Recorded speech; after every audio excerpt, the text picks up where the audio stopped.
Here's a Photoshop tutorial of how I've made this 8x7 paper and this 3x4 card using the digital version of these two cards from the Ali Edwards June kit. So this is what I did. So basically I opened a new page which was 7 by 8.25 long, and then I put the vellum version from the digital kit onto the top of that paper and stretched it out.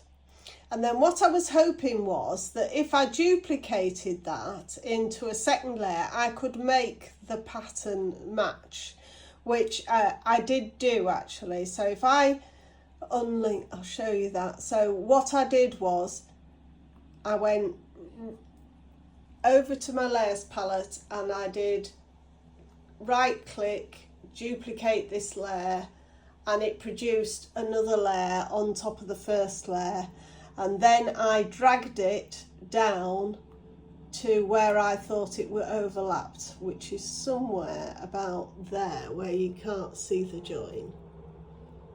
And I was quite happy with that, and so I went in again and I right clicked and I duplicated the layer, and then I dragged that one down and that one came down, and again that one seemed to overlap quite nicely.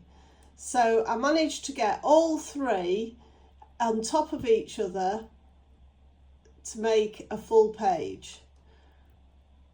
So that's what I printed out there. So that's the basis for my page. And then I was going to put on it this tag and this, but I just thought you couldn't really see this writing. So I was going to use this card to put some white behind it with a border of the blue.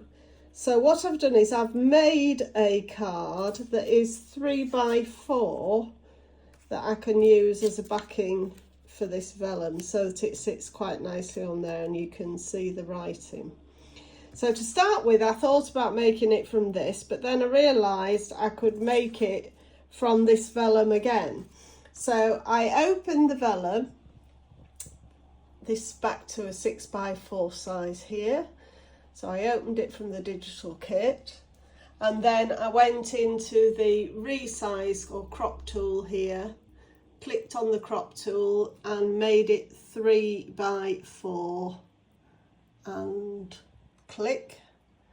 So once you've decided that you like it, you press the check button, and now I've got the 3x4 card.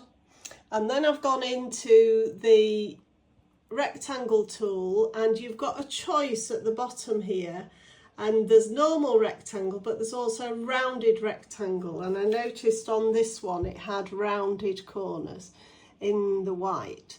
So I've picked the white on my colour palette here. I've got the rounded rectangle tool from the bottom here, and I'm going to draw a rectangle on top of my background here, and then you can print that out. So now you've got that card.